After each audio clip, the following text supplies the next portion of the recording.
Aïe, aïe, aïe.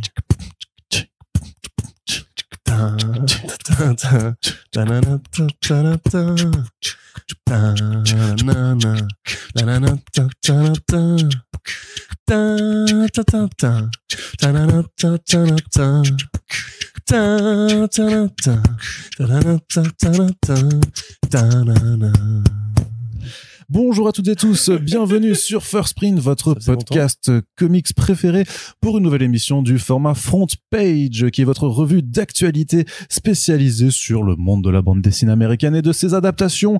Une fois né, ouais, c'est ça, clairement, clairement, je pense qu'on va pouvoir passer bientôt dans la France à un incroyable talent. Oui. Tout à fait, Corentin d'ailleurs qui est avec nous, donc salut Corentin. Ça va et vous? Voilà, ça va très bien. Ça va très très bien, Corentin. On est là pour faire cette revue d'actualité qui revient 3 fois par mois, de façon régulière et régulée, voilà, de façon là chronométrée, tout ça, là, régulièrement. Voilà, à intervalles réguliers plutôt. Finalement, c'est ça. C'est ça. C'est ça. Et donc là, on va se concentrer sur l'actualité du début du mois de mars 2023 et on commence évidemment par la dernière annonce en date venant du Paris Fan Festival 2023, dont nous avons le plaisir d'être une sorte de partenaire média avec comicsblog.fr. D'ailleurs, on aura une grosse annonce à vous faire là-dessus qui va certainement tomber dans la semaine. Alors, on enregistre ce podcast, donc on pourra débriefer au prochain front page. Mais en attendant... c'est quoi, juste? Je sais pas au courant. Ah oui, mais toi, t'es pas au courant, mais c'est normal, mais t'inquiète pas, je te dirai. Je te le dirai. Tu bosses pas chez First Print, en fait. Hors micro, mais non, mais pour Comicsblog, du coup. C'est pour Comicsblog. Mais oui. Mais du coup, je te le dirai hors micro, mais en attendant, Simone Di Meo, qui est le nouvel invité, enfin, le dernier invité en date, parce qu'il y en a déjà une bonne dizaine d'annoncés avec une artiste allée qui devient de plus en plus, assez incroyable, il faut quand même bien le dire, avec tous les noms qui ont déjà été annoncés auparavant, comme Garth Ennis, Dike Ruan, Ramvé, Mike Perkins, Rachel Stott, Belen Ortega. Donc voilà, il y a vraiment du monde. Et donc Simone Di Meo, un artiste italien qu'il est bien, qu'on avait déjà pu recevoir en France grâce à iComics il y a quelques années, puisqu'il avait illustré à l'époque le crossover Power Rangers versus Tortue Ninja. Exactement. Et depuis, il continue de signer chez ce même éditeur avec l'excellent We Only Find Them When They're Dead de Halloween. 2 tomes disponibles en VF, le 3e arrive cet été, donc ce sera un peu trop tôt par rapport au Paris Fan Festival, mais les 2 premiers tomes sont déjà disponibles en VF. Et il y a aussi un petit peu de Redwood qu'il a fait dans l'univers du White Knight de Sean Murphy, qui sera d'ailleurs disponible dans le Batman Beyond the White Knight qui arrive je crois en mai, donc juste aussi après le Paris Fan Festival. Bref, si vous voulez vous faire signer des choses par cet artiste, ce sera mieux d'aller prendre justement les trucs déjà sortis chez iComics. Mais voilà, Dugresse c'est un artiste vraiment hyper doué, très bon dans son style au croisé vraiment de l'animation, enfin avec une grosse inspiration animation, jeux vidéo animé. Il est trop fort et ce serait bien de peut-être aller lui adresser quelques mots parce qu'on italien. Alors pas en italien de mon côté parce que clairement ça sera pas possible à part buongiorno come stai, mais voilà. Qu'est-ce que je vais dire? Je sais pas. Rien, t'es content toi aussi là, oui, très, j'aime beaucoup Simone Di Meo. C'est vrai que c'est assez amusant, on pourrait faire une liste, on va pas le faire aujourd'hui, mais d'artistes un petit peu italiens comme ça qui se sont révélés à l'une des comics modernes, notamment beaucoup chez Power Rangers d'ailleurs. Ouais.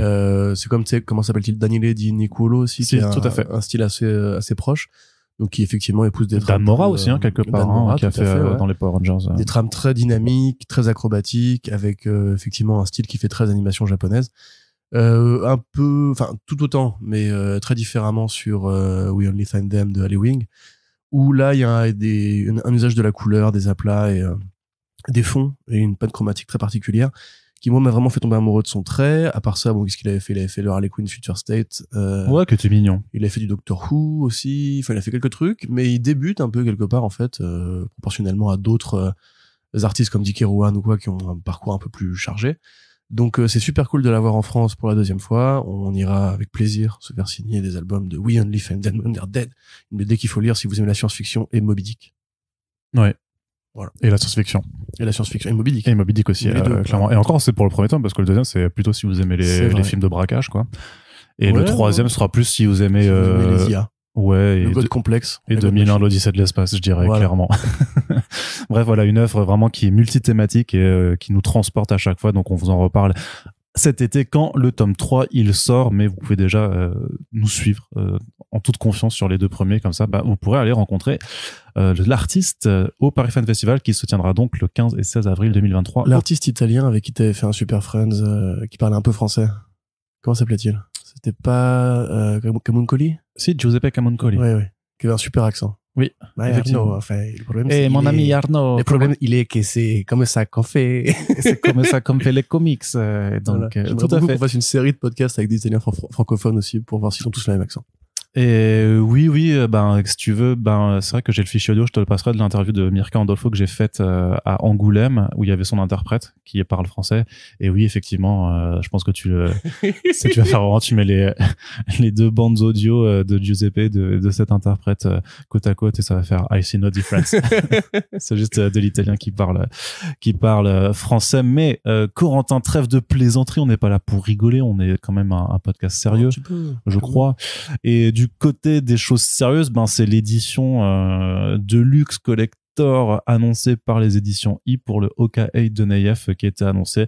Moi, j'avais juste envie de le placer parce que là, on est vraiment, j'ai envie de dire, ah ouais, tu crois que comment ça s'appelle le tirage de tête là de Urban là, Urban Limited? Oui, le Urban Limited. Ouais. En fait, quand tu vois ce que fait les éditions I, autant en termes de type d'album qu'aussi de prix, en fait Urban Limited c'est des petits joueurs quoi, tu vois. Là on est sur un autre délire. Après BD Splendide qui a récolté plusieurs prix à Angoulême, là qui d'ailleurs en ce moment on enregistre, il y a des immenses campagnes d'affichage dans les métros qui ont pris place de la part du Russell, donc ils ont dû écouler le budget. En même temps on sait que ça se vend à plus de 30-40 000 exemplaires quoi. C'est un gros succès de l'année dernière sur le format comics assimilés, on va dire. Ouais, on va dire, ouais. Donc oui, c'est plutôt une bonne nouvelle. Effectivement, c'est une tradition, le partenariat entre I et 619. D'ailleurs, je vois un magnifique Shangri-La qui me regarde méchamment de là-bas. J'avais vu aussi celui de Emmanuel Pedon, mon ami à nous, qui avait le Adrasté, aussi en super grand format, et j'étais extrêmement jaloux. T'as pas vu les miens du coup? Ouais, oui, mais moi tu les as tous toi en fait. J'en ai 3. Voilà, super. C'est ce qu'on appelle un vendu. Demandez-vous pourquoi il y a autant de podcasts 619 chez nous. C'est Arnaud veut juste négocier ses albums. Du coup, vous allez réentendre des. Après, je les ai payés, je les ai payés quoi. Mais je sais, je blague. Oh là là. Mais ouais, non, c'est chouette. Ça, c'est pas en service presse. Bon album, bon auteur, belle petite. J'allais dire comeback, pas forcément, mais beau petit retour d'un artiste qui était quand même relativement rare depuis quelques années. Donc c'est super cool et effectivement ça nous rappelle que 619 existe. C'est pas tant qu'il était rare parce qu'il faisait Bayou Bastardize, mais c'est juste qu'en fait il arrivait pas forcément à percer au-delà du lecteur déjà convaincu par le label, alors que Death South Central Stories tu savais que c'était un bon en fait. Oui, mais tu vois il y a quand même ce format justement à la Babelais, à la Saint-Gelin, ce format roman graphique complet, début, milieu, fin, souvent justement un peu écorché vif, un peu violent, un peu voilà. Qui est un peu devenu la signature des grands de 619 depuis quelques années, alors que la partie où il était plus la partie run avec les doggies, avec les séries en plusieurs tomes et tout.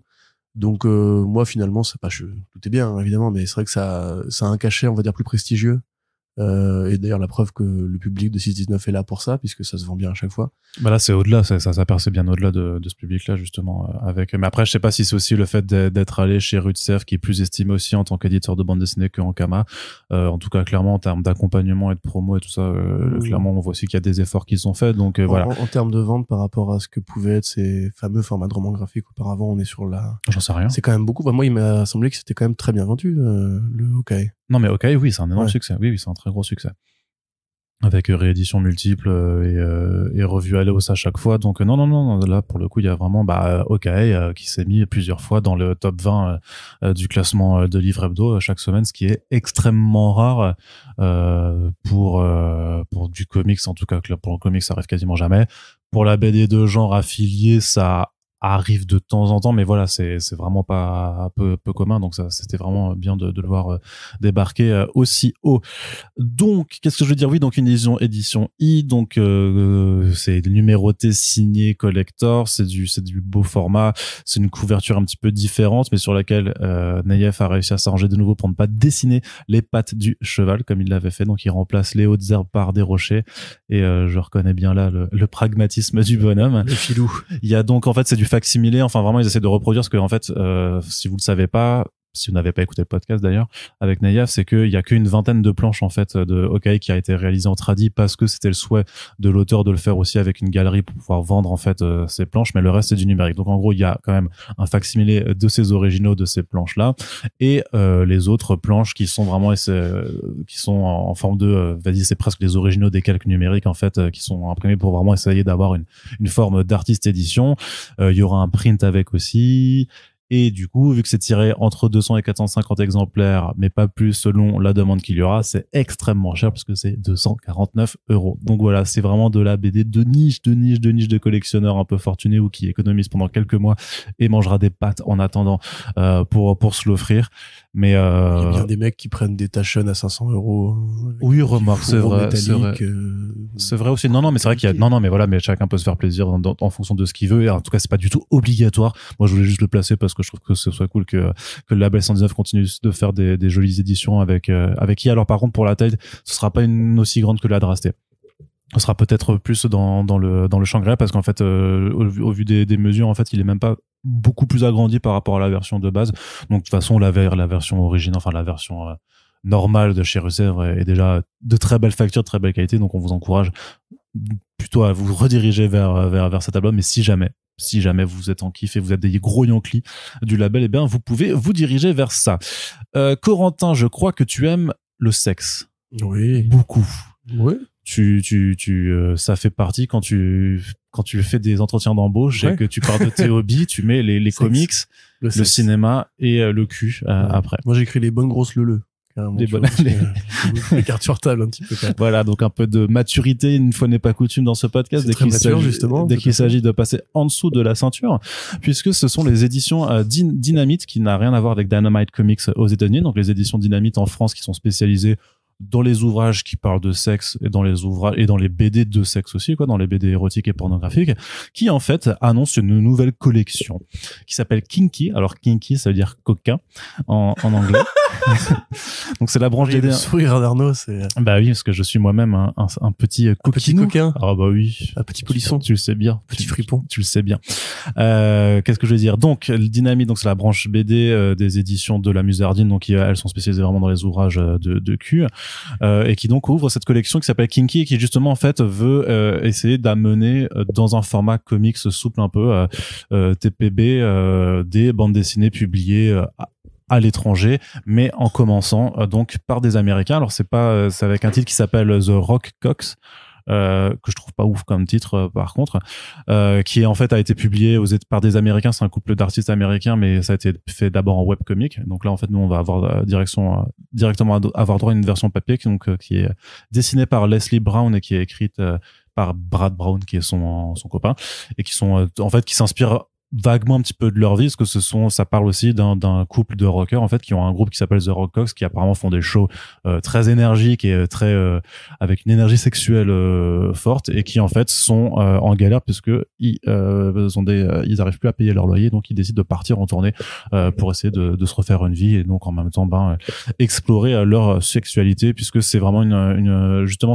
on n'est pas dans du boundless comics, a priori c'est plutôt des titres qui essayent aussi d'explorer un peu certaines thématiques liées à la sexualité, juste comme l'expérimentation en fait sexuelle, un peu à la façon de Money Shot par exemple, sauf que ou de Sex Criminals, ouais, d'ailleurs, sauf que ce sera quand même a priori, vu les planches montrées, un poil plus et vu la couverture, un poil plus explicite quand même. Ça reste quand même très cul, clairement. Mais donc voilà, si ça vous intéresse, enfin moi je pense que c'est plus intéressant, parce que je pense qu'on est vraiment quand même dans les trucs un peu à la Sweet Paprika, Money Shot, Sex Criminals ou Sunstone, plutôt que dans les délires de on fait les histoires de pirates et puis après on refait la même histoire mais avec tout le monde tout nu chez Boundless Comics, parce que ça c'est quand même pas très très intéressant. Là je suis assez curieux de voir, donc si m'en envoie un, je vous en reparlerai très certainement, parce que je suis assez curieux, parce que c'est plutôt mignon en plus dans le terme de dessin, ça a l'air voilà, plutôt sympa. Donc ça existe, ça a le mérite d'exister. Corentin. C'est vrai que en fait au final toi qui adores le cul du coup j'ai probablement lu plus de BD érotiques que toi, ça c'est parce que c'est un art à part entière et pas forcément un art de scénariste, hein, évidemment. C'est là justement la différence entre Boundless Comics et Kinky.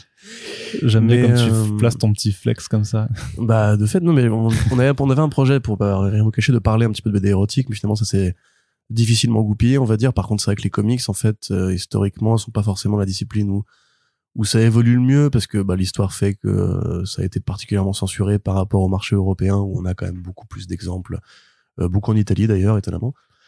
C'est curieux, ça d'ailleurs.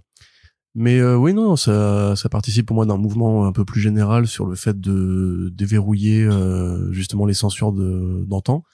Et effectivement, des artistes comme Mirka Andolfo le prouvent bien, ou effectivement, voilà, Money Shot, Sex Criminal, c'est cette gamme de séries ou de bandes dessinées qui vont aborder le sexe sous l'angle de la positivité, en fait. Ouais, c'est ça. Voilà, avec des mouvements comme la body positivity et compagnie. Et voir un petit peu ce que ça peut avoir d'épanouissant une fois qu'on sort justement des fictions un peu arides et hardcore des années 80-90 sur les thrillers érotiques, etc., qui étaient plutôt, qui voyaient plutôt le sexe comme une arme ou comme une façon, entre guillemets, de mettre une pression psychique sur les personnages et tout. Façon Basic Instinct. Façon Basic Instinct, mais quasiment toute la filmo de Paul Schrader, hein, de toute façon, c'est vraiment généralement de ça dont il s'agit. Paul Schrader? Paul Schrader, c'est le scénariste. Ah, ok, le scénariste. Ouais, qui a fait aussi plein de trucs avec, le film avec Sharon Stone aussi, Showgirls, de Paul Verhoeven. Ouais, mais c'est pas Sharon Stone. Non, c'est pas Sharon Stone. Mais oui, ok. Après, il y a quoi? Mais par contre, il y a que des phytos dans ce film. Oui, il y a le film avec l'acteur porno aussi, The Shores, qui était pas terrible, avec Lindsay Lohan et James Dean, j'ai envie de dire, l'acteur porno qui est un mec dégueu. Bref, grosso modo, il y a des fictions qui parlent de cul depuis très longtemps, mais généralement, c'est un point de vue plutôt masculin. Et là, on arrive à une époque où, en fait, on voit ça plutôt effectivement comme une activité de couple, ou alors une activité d'autrice. En fait, des artistes féminines qui vont s'approprier ces thèmes-là, comme ça peut être le cas dans les podcasts, comme ça peut être le cas dans les vidéos YouTube, etc. Donc c'est plutôt chouette, parce qu'effectivement, moi, je pense pas qu'on ait une société qui a un avenir si on parle pas un peu plus de sexe. C'est un vrai débat d'ailleurs pour plein de gens par rapport aux séries HBO qui disent, le public dit ouais, mais on n'a pas besoin de sexe, c'est pas utile à l'intrigue, etc., etc. Donc oui, non, moi absolument, je suis client de ça comme toi, pour des raisons différentes. Et je trouve ça justement plus sain que l'autre Dynamite Entertainment, en l'occurrence depuis les États-Unis, qui eux vendent simplement du soft porn à des vieux pervers. Encore une fois, on en a déjà parlé, mais sans l'assumer vraiment. Parce que les comics aussi, c'est ça, tu vois. Ça pendant très longtemps, ça a été, il faut que la moindre nana soit juste magnifiquement bonne et que il se passe jamais rien, parce qu'il faut juste que le lecteur puisse se projeter lui-même dans la scène où il aurait envie de coucher avec un personnage en 2 dimensions. Donc c'est cool de voir que ça évolue de ce point de vue-là sur le marché indé. Et puis on verra quelle est la qualité des titres en question. Oui, parce que après faut quand même, parce que Dynamite, le reste en dehors de Kinky, ça reste plus boundless, quoi. Enfin, Oui, c'est pas, il y a certains trucs, je me rappelle que il y avait un stand qui était juste pas en face, mais pas très loin, à côté de Bubble à Angoulême. Et en passant devant, en me disant, mais qui achète ces bouquins, c'est normal, alors que t'allais aussi je sais pas, les gamins qui passent à côté et tout ça, parce que t'avais genre un truc qui s'appelle genre Anthologie de la fellation en bande dessinée avec, du coup, c'est 300 pages de pipe embêtée. Voilà. Et donc tu t'es rué dessus. J'ai hésité. Je me suis dit, pour ma culture, quand même, non, mais c'est parce qu'avec tous les autres bouquins, je te jure que quand je vois ça, je me dis, mais je me suis vraiment dit, mais les gamins qui passent et tout ça, c'est un peu chaud quand même, parce qu'en général, qui n'a jamais vu une pipe avant d'avoir 5 ans, enfin je veux dire Arnaud. Beaucoup de gens, moi par exemple, oui, moi bien sûr. Ton père est pas italien? C'est quoi le rapport? Je sais pas, c'est pas normal cette culture-là. Allez Corentin, on continue, je vais te donner la parole avec Daniel Close qui revient. Le grand Daniel Close qui revient avec un nouveau roman graphique, Monica. De quoi se dire si en fait le rachat des droits de la bibliographie de ce monsieur par Delcourt n'était pas en anticipation en fait de ce prochain roman graphique, tiens. Oh, tu penses? Oh, je pense qu'il n'y a pas de fumée sans feu. Bon, peut-être. Après, moi, j'ai tendance à me dire que c'est plus que les droits étaient arrivés à expiration pour Cornelius, mais et que après ça s'est joué au chéquier comme d'habitude. Oui, mais un éditeur planifie aussi toujours en amont. Oui, peut-être. Mais enfin, en tout cas, voilà, du côté des États-Unis, et du Canada, ça ne change rien puisque c'est Fantagraphics qui continue à publier Close comme depuis toujours, parce que c'est quasiment eux qui l'ont révélé. Donc un nouveau roman graphique, il y a pas grand-chose à dire en vérité parce qu'on sait peu de choses en fait sur le scénario. Et en général, le scénario a moins d'intérêt à être décrit quand on parle de Close qu'à être lu. Ça fait du coup 7 ans, je crois, depuis la sortie de Patience, son dernier roman graphique, qui d'ailleurs est en voie d'adaptation pour le cinéma. Là, on va parler d'un personnage féminin, donc qui s'appelle Monica, dont la vie va être racontée par différents personnages, en passant par plusieurs genres, plusieurs formes de récits, donc où ils expliquent qu'il y aura un peu de comics militaires, un peu de comics d'horreur, un peu de comics de thriller, un peu de comics de romance, etc., etc. Et donc on peut imaginer une sorte de cadavre exquis ou de biographies orales, un petit peu comme le roman Rant de Palahniuk, où en fait différents personnages vont donner leur version de qui était cette personne, Monica donc, et que chaque version va être un genre de fiction différent, donc c'est un exercice de style plutôt intéressant. Close, ça reste une brute du dessin, ça reste un génie du comics alternatif, comme on disait à l'époque. Donc chaque roman graphique qui sort est un événement pour le monde de la BD. On aura probablement l'occasion d'en reparler pour Angoulême, pour les Eisner, pour tous ces machins-là. C'est un mec qui est très décoré au niveau de l'industrie. Donc voilà, maintenant pour l'instant on n'en sait pas plus. On a juste une couverture et un premier visuel qui fait un peu SF. Donc à voir. Yes. Donc plus d'infos prochainement, mais comme le disait Corentin, c'est un événement en tant que tel. Donc impossible bien entendu de ne pas passer à côté. D'ailleurs, les rééditions arrivent en ce moment. Il y a eu quelques retards pour certains titres chez Delcourt. Il y a les premières rééditions qui arrivent. Il faudrait prendre le temps de faire un comparo des albums en fait, vu que je crois qu'il y en a du coup j'ai les Cornelius et les Delcourt, voir un petit peu ce qui a changé, mis à part la traduction. Corentin. Oui. Bah voilà, j'avais envie de dire Corentin. C'est pour l'enregistrer. Oui. Arnaud. Alors, Corentin, aujourd'hui, on va parler de Brian Michael Bendis. Ok. C'était une imitation bootleg de Terrence et Philippe. Je suis plus sur Monsieur Mackay, moi. Ça se passe dans tous les cas. On parle de quoi, là? Je sais pas si dis, Corentin. Oui, Philippe. C'est vrai que Brian Michael Bendis, il a écrit un comics avec son cul. Délire. Donc, désolé pour ce moment gênant. Donc, effectivement, Bendis. Alors, Bendis est sur Substack. Voilà. Ça, c'est la première information. Depuis quelques temps maintenant. Depuis quelques temps, voilà. Après Morrison, après l'espèce de queue de comète qui est arrivée en dernier du mouvement Substack, qui, je trouve, a quand même tendance à se stabiliser un petit peu en ce moment. Ouais, à se calmer. On est un peu à disparaître un peu aussi. À disparaître un peu. Alors, moi, je me suis posé la question de m'abonner à celui-là parce que ça m'intéresse vraiment, ce projet. Oui. Pour vous résumer. Mais surtout que je te coupe avant de te laisser, mais ça fait qu'en fait, depuis le début, en fait, il donne des cours en ligne, en fait, il fait des cours d'écriture, il se rappelle de plein de choses, c'est plein d'anecdotes et tout ça. Ouais. Donc moi, je suis pas au payant, mais même le gratos, c'est plutôt pas mal parce que ça te permet un petit peu d'apprendre, voilà, sa méthode d'écriture et tout ça. Donc il y a vraiment plein de trucs chouettes, quoi. D'accord. Donc, pour vous résumer. D'accord, je m'en bats les couilles. Mais non, mais c'est pas ça. Si tu veux que je réponde, bah, répondre, waouh, cool. Bah si. Waouh, cool. Fais semblant d'être intéressé. Mais je suis intéressé, c'est très intéressant. Après, ils font tout ça un petit peu ça, tu vois. Ils font des non, anecdotes, souvenirs. Mais pas forcément sous cet angle. Hein. Ouais. Cet angle. Ça va être très laborieux, on est qu'au début du podcast. Donc, oui, Bendis, alors pour vous résumer, quand il était jeune, quand il était encore un dessinateur déjà, avant d'être un scénariste principalement, faisait de la BD underground pour des labels indépendants. Donc il a fait Goldfish, il a fait Torso, il a fait beaucoup de polars en fait qui dessinait souvent lui-même. Et à cette époque-là, s'est posé la question de et si ces histoires-là pouvaient être transportées aux États-Unis, à Hollywood, pardon, pour être mis en image par des réalisateurs, des scénaristes, des studios, etc. Et donc il avait écrit une série en 3 numéros chez Onipress qui s'appelle Fortune and Glory, où il raconte un petit peu ses premiers déboires à Hollywood, ses premières déceptions, ses premières occasions manquées en fait de devenir scénariste de cinéma.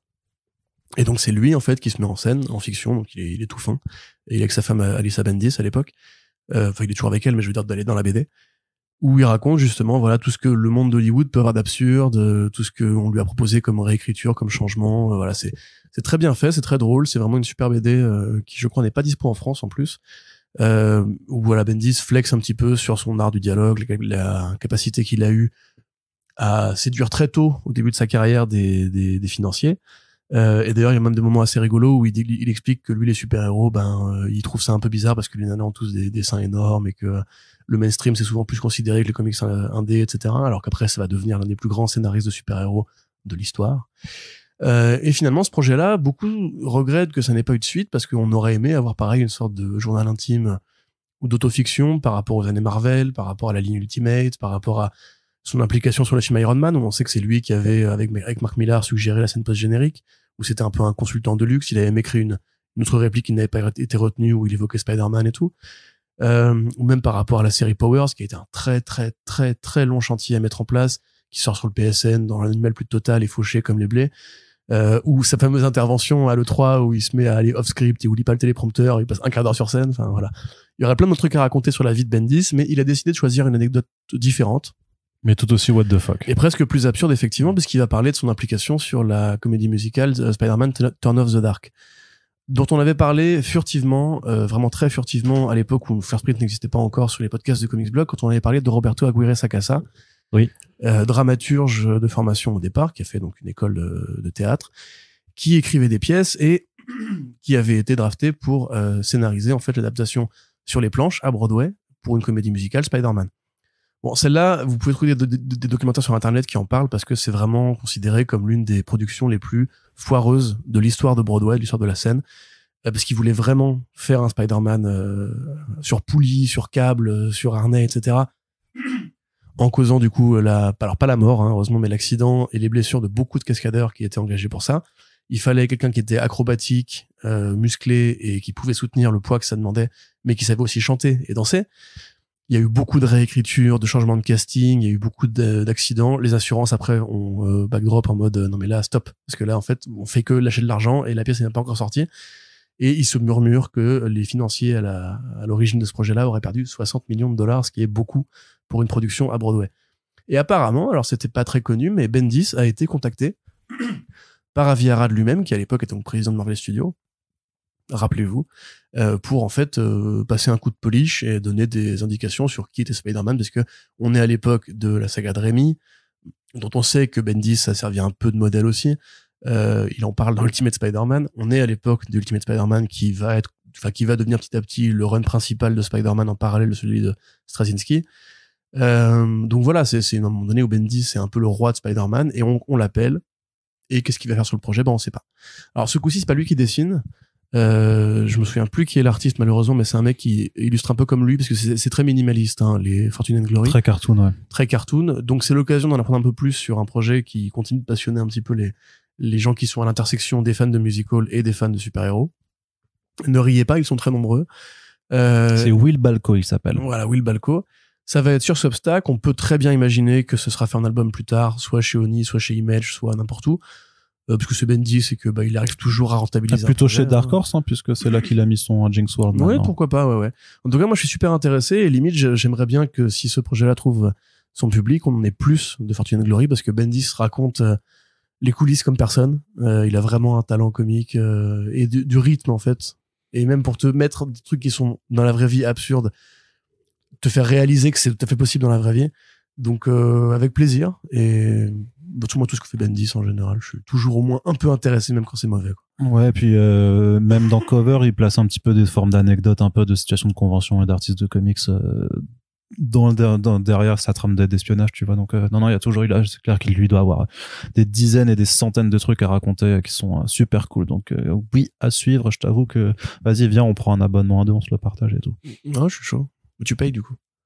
Non, on se le partage. Ah, pardon, tu voulais dire ouais. On partage là. Je suis pas chaud. Là. Bah, ouais, d'accord, je suis forcément. Ah. Allez, Corentin, du côté du mainstream, deux petites annonces à faire du côté de DC et de Marvel, du côté du mainstream.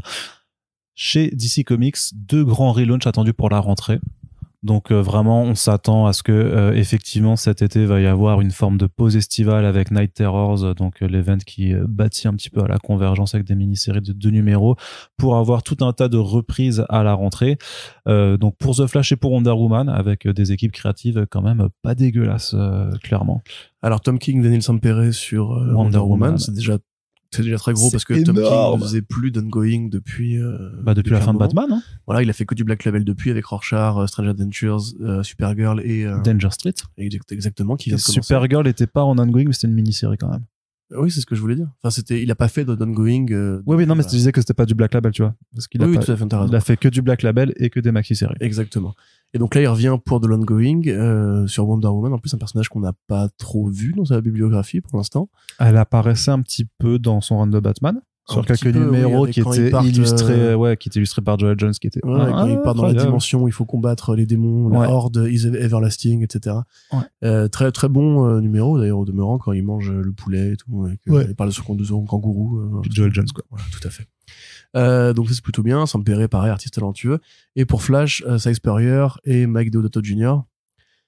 Là, très honnêtement, c'est super étonnant quand même parce que Spurrier, là, on disait King fait plus beaucoup d'ongoing. Spurrier, quand même, c'est un gars. J'ai du mal à comprendre qu'est-ce qu'il vient faire là particulièrement parce que t'imagines pas Simon Spurrier se dire tiens je vais faire du Flash. Bah ouais, mais peut-être que l'expérience sur Suicide Squad Blaze ça lui a plu, qu'il a bien aimé. Voilà, donc oui, c'est vrai, effectivement, du coup résumons, Simon Spurrier c'est Alienated, c'est Coda, voilà, qui a des prix, c'est Saison 100, voilà, donc c'est le beffroi, c'est beaucoup d'indés de grande qualité. C'est un très bon run de Hellblazer de 12 numéros qui est quelque part une sorte d'ongoing manqué chez DC Comics. Et effectivement, la mini-série Suicide Squad Blaze, où on s'intéresse à des nouveaux membres de la SS, qui a été édité récemment chez Urban Comics. Donc c'est un mec qui a pas fait beaucoup de super-héros en majors, qui vient récupérer Wally West, l'année en plus des 800 numéros de Flash, avec Deodato en plus, et qui pareil, enfin c'est un mec en mainstream DC Marvel, ça fait un petit moment quand même. Bah oui, parce que c'était en 2018 qu'il avait mis fin à ses activités chez Marvel pour se concentrer sur de la création en indépendant, donc il avait particulièrement chez Iwa. Ouais, d'abord il avait fait un petit truc de Jeff Lemire, c'était pas Berserker, c'était, mais je crois peut-être que c'était je sais plus comment ça s'appelait, mais un petit truc avec c'était comme un Indien dans la ville, sauf qu'au lieu d'un Indien c'était un guerrier nordique qui se retrouvait à notre époque dans Manhattan, un truc comme ça, mais voilà, un titre mineur de Jeff Lemire, une petite série comme ça. Et après effectivement il a développé beaucoup plus le catalogue de Iwa Studios avec The Resistance de Straczynski, Not All Robots de Mark Russell et pas mal d'autres titres en fait, mais le Bad Mother aussi. Ouais, Christophe Faust, il avait fait aussi tout au Far West Futurist. Voilà, Redemption, ouais. Et plus récemment la série avec Cullen Bunn où il y a Vincent Cassel qui joue un russe, machin. Ouais. Donc c'est vraiment devenu en fait le Mike Mignola de Iwa pendant un petit moment, il a quasiment fait que ça. Et là il revient pareil pour une ongoing sur Wally West. Donc, bon après lui c'est sûr qu'il fera que les 6 premiers numéros quoi. Bon après moi ça me dérange, j'avoue que je suis pas un énorme fan de Dato. Ah ouais. Bah on en parle. En fait c'est. Oui je sais que t'aimes pas ces manies. Il a un côté Greg Land quoi quelque part, cette obsession pour les visages réalistes qui fait qu'il va décalquer des acteurs et actrices. Et puis aussi ouais son découpage toujours où les cases n'ont pas vraiment de sens en fait parce que c'est les cases sont imbriquées en fait. Donc mais après sur de la science-fiction parce que du coup son truc avec Wally West c'est de la science-fiction apparemment assez absurde où on va aller au-delà de la Speed Force comme à chaque fois pour découvrir de nouvelles énergies avec des nouveaux concepts bien farfelus. Là-dessus Spurrier moi je l'attends à fond parce qu'en SF même en général c'est un mec qui est très créatif, qui a beaucoup d'idées, beaucoup d'imagination. Ça peut être super sympa. J'avoue franchement pour l'instant c'est pas pour attribuer des points entre DC et Marvel mais je pense à un tweet que j'ai vu passer récemment de Cassie je crois qui disait bon Marvel en ce moment quand même on bouffe pas forcément hyper bien et on faisait une sorte de petite liste, Ghost Rider qui est sympa, Daredevil qui est bien mais qui va bientôt s'arrêter, quelques autres trucs par-ci par-là. Franchement moi je me fais un peu chier chez Marvel en ce moment et là avec le Dawn of DC je trouve quand même qu'il y a pas mal de belles annonces. Tu vois, où on voit quand même des Williamson, on voit des Jones. Non, mais il y a des titres avec des équipes créatives qui effectivement suscitent l'intérêt. Après, à côté, tu sais, quand ils annoncent les séries Hawkgirl et Steelworks. Oui, c'est moins intéressant. Clairement. On est d'accord, évidemment. Mais je veux dire, Tom Taylor sur les Young Justice, enfin les Teen Titans, je veux dire les Titans même, c'est quand même super cool. Spurrier et King qui reviennent faire de l'ongoing, c'est quand même super cool. Jones qui est toujours un petit peu dans son petit coin et tout. Enfin, ouais, mais en plus, tu sais, parce que sur le dernier visuel qu'ils ont mis justement pour faire ces annonces, en fait, quand tu éclaircis l'image, tu vois Detective Chimps avec le casque de Dr. Fate. Et c'est littéralement l'image qui est dans le numéro 2, je crois, de la JSA de Jones, de la nouvelle JSA de Jones. Et Ramvé, il bosse encore un peu là chez DC? Bah, Ramvé, oui. Je sais plus. Oui, non. Ce qu'il a fait après Swamp Thing. C'est pareil, la série Raven the Bold, anthologie, auteur, Batman et tout. Ouais, franchement, non, mais il y a quand même des belles annonces pour Dawn of DC, quoi. Ouais. Je partais, Mark Waid, pareil, sur Shazam. Je partais pas forcément gagnant sur l'imprint et, enfin, sur le rôle. L'initiative, ouais. En définitive, peut-être qu'on aura un peu un effet, justement, élévateur d'avoir tout, entre guillemets, les talents de ces dernières années qui reviennent un peu jouer avec la baballe.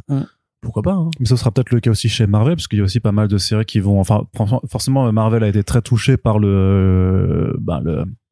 l'explosion en plein vol de Donny Cates, hein, qui a quitté coup sur coup les séries Thor puis Hulk ou Hulk puis Thor, sans qu'on sache trop pourquoi. En tout cas, visiblement, on comprend que c'est pour des raisons plus personnelles que forcément professionnelles, donc à voir si c'est un burn-out ou des trucs de sa vie qui ont précipité des choses.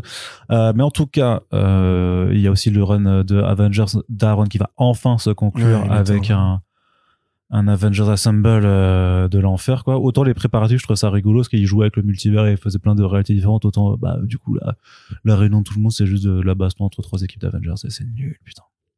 Et c'est moche. Et vraiment, c'est Aaron va faire de l'indé de nouveau. Je sais pas. Après, ils ont encore Gillen, ils ont encore Ewing. Oui, c'est vrai que sur le plan aussi, X-Men, apparemment, enfin, c'est vrai que j'ai beaucoup de retard là-dessus, mais après Axe et tout ça, Axe c'était pas mal, Judgment Day c'était pas trop mal.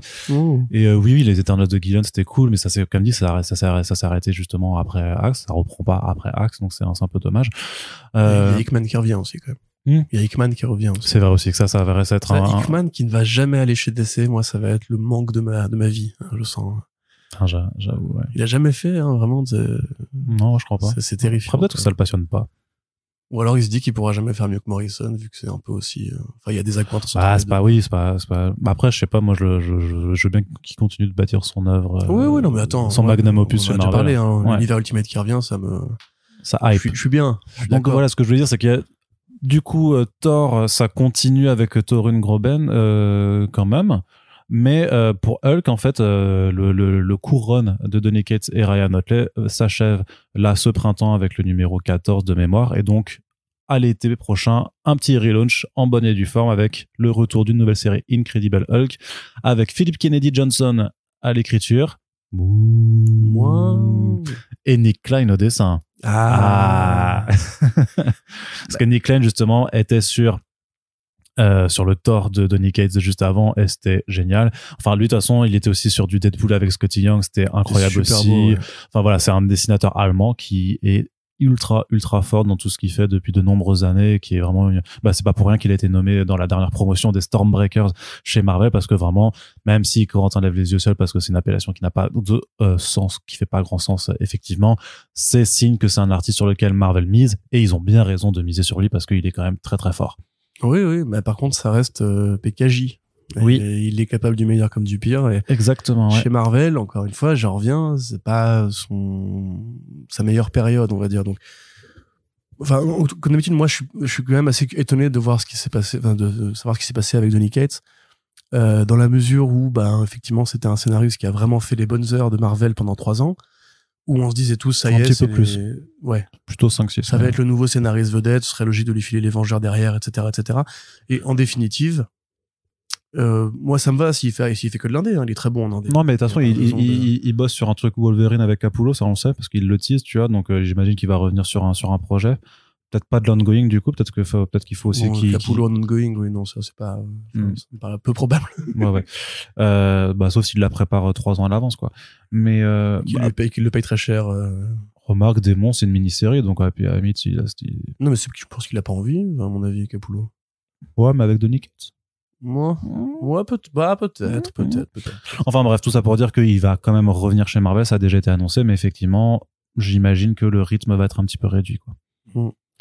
Et on n'en parle pas encore, mais aussi la série, comme je le disais, Daredevil, elle va peut-être s'arrêter, probablement. Enfin, elle va s'arrêter. C'est le visuel miroir qu'il avait mis quand il avait annoncé son début de run. Donc là, encore une fois, grosse perte. Ça me paraît pas déconnant d'imaginer qu'ils vont attendre quelques mois que la série Echo sorte pour faire un relaunch en bonne et due forme. Peut-être une série Echo et Daredevil qu'ils avaient déjà fait, qu'ils ont déjà annoncé d'ailleurs, je suis bête. J'avais fait la mini-série là avec Tabou de Black Eyed Peas. Mais ça ce sera un projet mineur. Tout là à c'est fait. clairement non, on peut clairement se dire ce serait mineur. Mais par contre effectivement là il y a toujours une tradition de laisser Daredevil un petit peu se reposer avant de le relancer, et là c'est clairement parce que il nous l'a dit, enfin il te l'a dit à toi et moi je l'ai traduit. Zdarsky est crevé, il peut pas être sur 40 projets à la fois. Ouais, il a dit qu'il voulait réduire à 3 séries. C'est ça. Donc on peut imaginer une série Substack, une série DC et une série Image peut-être, quoi. Moi, ça me va. Son run de Daredevil était bien. On arrive là en plus au bout de la bataille finale, on va dire, qui est déjà un bonus, parce que la bataille finale, la vraie, c'était Devil's Reign. Donc voilà, ça fait quand même 2 grosses pertes pour Marvel coup sur coup. À voir si après Zdarsky veut refaire de l'indé, enfin de Marvel derrière, mais c'est vrai que c'est quand même de mauvaises nouvelles à mon sens. Ouais, après s'il fait Batman, New Burn et Public Domain et qui se concentre sur ces 3 là, pour l'instant moi ça me va vu la qualité de ces 3 titres. Encore des petites mini-séries par-ci par-là. Oui, certainement. Ou quoi. Ouais, certainement. Allez Corentin, petite partie comics, mais pour un podcast qui sera un petit peu plus court qu'à l'habitude, en tout cas moins long que les 2 heures et quelques de la dernière fois. Corentin, on est du côté des séries télé à présent.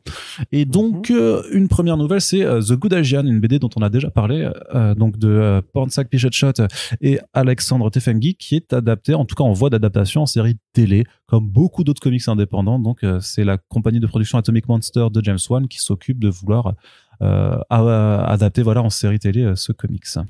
Oui, tout à fait. Alors, on avait déjà présenté le numéro 1 dans les podcasts des Back Issues VO. Même d'ailleurs à l'annonce de la série, on avait déjà dû réagir dessus. On aime bien, nous, Pornsak Pichotshot, qui a fait donc le comics Infidèle, qui est un très bon scénariste au demeurant. Que vous n'êtes que 300 à avoir lu en France, je crois, donc franchement, c'est pas cool. Ouais, vous devriez nous écouter plus souvent. Donc là, effectivement, pour rappel rapide, parce qu'effectivement, on va pas passer 2 heures là-dessus. À l'époque de la ruée vers l'or, les communautés asiatiques fuient la Chine, enfin qui en fait quittent la Chine pour essayer de récupérer une part du gâteau, parce que c'est bien normal après tous les États-Unis, terre d'opportunités et tout. Arrivent en Californie, tentent d'exploiter les ressources minières du coin, et les habitants de la Californie vont commencer à trouver qu'il y a une sorte de concurrence déloyale, ou plutôt vont être racistes en fait, et demander à ce que les hommes blancs soient privilégiés dans cette quête de richesse.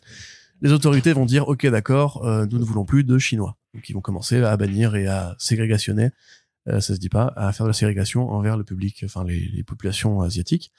Puis l'État fédéral va s'en mêler et en 1882 voter le Chinese Exclusion Act, qui va donc interdire l'entrée du territoire, voire la sortie sans retour, aux communautés asiatiques. Voilà. Et donc cette période-là va durer très longtemps, va durer jusqu'à après la Seconde Guerre mondiale. Pendant ce temps-là, les Chinois qui sont déjà sur place, alors je sais pas si c'est les Chinois ou les Vietnamiens, les Japonais, les Coréens, je ne sais pas exactement, mais a priori on va dire que vu que le nom de la loi c'est Chinese, ça s'applique précisément aux populations chinoises. Les Chinois qui sont sur place vont donc être ghettoisés, c'est là qu'ont apparaître les différents Chinatown des différentes grandes villes américaines.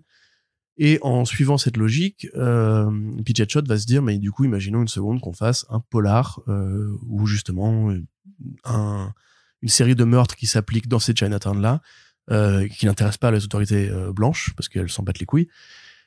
On va imaginer du coup qu'un détective asiatique, le premier de l'histoire des États-Unis, est le seul à mener cette croisade-là dont tout le monde se fout.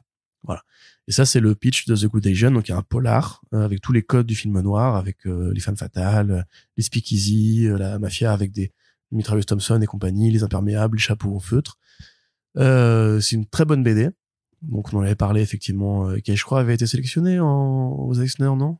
Ouais, il me semble, ouais. Ouais. Qui donc s'inspire du premier vrai flic asiano-américain des États-Unis. Là, le personnage s'appelle Edison Arc, et c'est vraiment une bonne lecture si vous aimez effectivement cette catégorie de polar très poussiéreux, très Philippe Marlowe, avec un propos politique dont très peu de gens... parce que c'est vrai que moi, c'est en rédigeant sur la série The Good Asian que j'ai appris l'existence du Chinese Exclusion Act. Ouais. Alors, c'est pas anodin de la part de James Wan, qui est lui-même d'origine asiatique, d'aller chercher ce produit-là. Un petit peu comme en parallèle, on a American Born Chinese, même le succès aussi de Everything Everywhere All at Once, qui est une production qui quand même tire beaucoup sur l'Asie et les codes des films de Hong Kong, etc. Ou Shang-Chi aussi à côté. On se demande si Hollywood n'est pas en train justement de creuser une sorte de sillon pour davantage de productions sino-américaines, ou en général tourner vers l'Asie, tourner vers les populations de ces pays-là. Donc One qui mise là-dessus, pourquoi pas. Moi, ça fait de l'argent à Pornsak et je suis content de ce point de vue-là. On se rappelle que l'adaptation d'Infidèle n'aura pas lieu a priori, malheureusement. Alors que c'était quand même très facile à faire et pour pas beaucoup d'argent. Mais donc ouais, c'est chouette. Est-ce que c'est édité en VF, Arnaud? Non, toujours The pas. Good Asian, espérons que ça le sera un jour pour que vous puissiez découvrir, enfin les 300 personnes puissent découvrir cette BD. Et si vous êtes plus que 300 à vous intéresser aux BD d'horreur sociale dans des bâtiments, pas dans des buildings, n'hésitez pas à aller lire Infidèle aussi. Yes. Justement, tu mentionnais American Born Chinese juste avant, donc un petit mot sur le teaser qui nous a été dévoilé après la cérémonie des Oscars, où justement ils ont bien timé leur truc, puisque tout leur casting en fait était nommé et même récompensé en fait à part après à cette cérémonie, parce qu'il y a Michelle Yeoh dedans, il y a Kwan, voilà, effectivement 2001 de Le Temple Maudit, et donc qui joue le mari, enfin les différentes versions du mari de Michelle Yeoh dans le film. Meilleur scénario, meilleur montage, meilleure réalisation, meilleur film. Quand même. Le hold-up. On n'aura pas ce débat aujourd'hui parce que ça n'intéresse pas les fans de comics, mais c'est beaucoup quand même pour une petite production de genre. On peut voir ça comme un signal positif d'ailleurs. Ouais. Donc effectivement, American Born Chinese, donc il y a une production en plus qui n'est pas étrangère à nos habitudes, puisque c'est Dustin Creighton qui fait la mise en scène et le showrunning. Donc celui qui a fait Shang-Chi. Tout à fait, qui va faire Kang Dynasty. Donc voilà, c'est une production pareille qui s'inscrit dans cette envie de mettre en avant des héros asiatiques avec un grand auteur quand même, qui n'est pas que un grand auteur asiatique, un grand auteur tout court, qui est Jin Luen Yang, auteur de New Superman, super BD qui parle justement des spoofs un peu asiatiques et des rip-offs asiatiques de héros américains. Et Superman Clashes the Clown, réécriture du fameux feuilleton radiophonique Superman avec des personnages asiatiques. Donc un mec qui est très engagé sur ces sujets-là, qui avait écrit un roman graphique qui parle de sa jeunesse et du fait de vivre avec une culture hybride, enfin comment dirais-je, métissée, aux États-Unis quand tu es descendant de migrants asiatiques. Et un petit peu comment tu te positionnes en tant que justement, dans cette culture américaine qui est déjà pas forcément, qui est raciste, mais qui est pas forcément raciste de manière agressive, qui est juste qu'il y a les stéréotypes que tout le monde a, que tout le monde avait, j'espère, à l'époque. Et en même temps, par rapport à la religion, ou plutôt à la culture et à l'héritage de tes ancêtres. Donc là, la bande dessinée a été vachement développée pour la série. On a rajouté beaucoup de personnages, on a rajouté beaucoup de trucs qui ne sont pas dedans, on a rajouté beaucoup plus d'humour aussi et d'action, parce que la BD est pas forcément très drôle ni bastonnante. Donc là, le teaser joue un petit peu justement sur la corde d'Everything Everywhere All at Once, je trouve. Ouais, complètement. C'est fun. J'ai cru qu'il y avait un plan baston. qui était même tiré du film en fait, avec Michelle Yeoh et ses bras multiples. Là. Après, c'est vrai que c'est pas idiot effectivement. Donc moi pourquoi pas, mais c'est vrai que Yeoh, Kwan, c'est des gens que j'aime beaucoup. Luen Yang pareil, ça lui fera un peu de blé. C'est bien de voir Disney aussi investir dans autre chose que du Star Wars, du Marvel et du Star Wars et du Marvel. Ouais, mais puis curieusement, je trouve en tout cas, même si c'est un teaser qui s'intéresse que à la partie fantastique en fait de cette histoire. Donc il fait pas du tout la part belle au récit de vie, de tranche de vie en fait de l'adolescent. Je sais pas après comment ce sera situé par rapport à la BD, tu vois. Mais d'ailleurs BD qu'il faudrait que Dargo réédite, hein, il y a pas eu de réédition depuis 2007, donc c'est un peu dur de la trouver. Ah ouais. Ouais. Qu'est-ce que je veux dire? Mais je trouve bien fichu malgré le choix que je trouve un peu facile justement pour effectivement tabler sur la cérémonie des Oscars et le style un peu Everything Everywhere. Je sais pas, je trouve plutôt entraînant. Je m'attendais pas à un truc qui me donnerait aussi envie, enfin qui me rend vraiment curieux. Ouais, non, mais j'ai pu en tête l'équipe créative, mais c'est pas des mecs sans talent. Et je pense que c'est aussi un projet passion pour Creighton qui justement a dû négocier ça avec Disney en mode bon, je veux bien vous faire vos Shang-Chi machin et tout. Les Shang-Chineries là. Mais là, vous me laissez quand même ce truc-là parce que moi j'aime bien et qu'il y a d'autres trucs en comics aussi d'ailleurs sur les asiatiques. On a oublié le synopsis d'ailleurs, donc c'est un héros lycéen, donc qui est issu de parents qui sont des premières générations d'immigrés. Qui en fait va être visité par des personnages de la mythologie chinoise qui représentent le bien et le mal et qui viennent le voir dans son petit quotidien et qui donc ça va bastonner. Voilà. Donc il l'implique dans une guerre entre divinités. Exactement. Ça a l'air assez léger, assez sympa, effectivement plus drôle et plus rythmé, pas plus blockbuster, pas blockbuster, plus divertissant que la BD qui effectivement était quand même plus tranche de vie et assez écorché vif sur les souvenirs d'enfance de Jin Luen Yang. Donc moi, honnêtement, tant que c'est honnête et que c'est pas mal fait, on est content. Ouais. J'ai envie de te dire. Toujours sur Disney+, Corentin, c'est Zorro. Il y aura un reboot de Zorro aussi. Zorro! Qui s'est trouvé un showrunner et pas n'importe lequel. Oui. Son nom, Arnaud. Oui, mais justement, je pensais que tu l'avais de mémoire. Mince, on est tous les deux afflués de ce... Ah, c'est encore un coup de ce docteur mémoire. Mais oui. Il arrive toujours dans notre salon avec son rayon à... Maudit sois-tu, docteur mémoire. Nous t'aurons un quoi? Un jour, voilà. Mais oui, c'est ça. Mais c'est parce que c'est avec son rayon à amnésie, il fait piou, piou, comme ça, et il nous touche à chaque fois qu'on fait un podcast. Exactement. Salaud. Salaud. Alors, du coup, on était sur quoi? Tu vois, il est vraiment trop. Donc la série Zorro, effectivement, a été mise en production sur Disney+. Brian Cogman.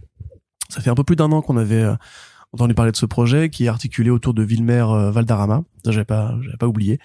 Acteur de That 70's Show, acteur latino-américain, qui justement voulait relancer Zorro et on en était resté là. Donc là, ce monsieur, Brian Cogman, merci, maudit sois-tu, docteur mémoire, il est très fort, il est réapparu là, qui justement a travaillé beaucoup sur la série Game of Thrones et la série principale Game of Thrones, dans le sens où il a écrit 11 épisodes, il en a produit 43 en tout et pour tout, et il a été consultant, on imagine fantasy pour la série Rings of Power, les Anneaux de pouvoir le préquel des Seigneurs des Anneaux. Alors, c'est ambitieux quelque part parce que c'est un mec qui vient d'HBO, qui a l'habitude des grosses productions en costume. Maintenant, c'est quand même des thèmes très différents. dans la mesure où là, on nous parle d'un personnage un peu Robin des Bois qui va explorer la culture riche et variée de la Californie. Parce qu'on se rappelle donc la Californie qui au départ est une colonie espagnole, de la Nouvelle-Espagne avec le Mexique, qui va ensuite après passer mexicaine puis américaine. Donc il y a pas vraiment de synopsis très élaboré. Valderrama a 43 ans, donc on peut pas refaire le coup du Zorro qui rentre de ses études en Espagne pour découvrir que le pays a été au moins d'un tyran qui sera soit Monasterio, soit Don Rafael selon les versions. Ça reste une bonne nouvelle. Alors évidemment, Zorro n'est pas un héros de comics au sens premier, mais on le dit à chaque fois, Zorro, ça reste la matrice des codes de l'identité secrète du héros masqué, longtemps avant les premiers super-héros de bande dessinée. De la double vie, du côté d'Andy. Du fait qu'effectivement, il est pété de thunes, comme du majordome. Voilà, le majordome qui garde ses secrets. Le véhicule, la Batcave, le véhicule. Mais c'est ça, parce que Tornado n'est pas un véhicule comme les autres, c'est un véhicule qui est beaucoup plus rapide. Enfin, c'est un cheval beaucoup plus rapide que les autres chevaux, et qui a en plus un code couleur comme lui, qui a un arsenal. Enfin, Zorro a un arsenal aussi.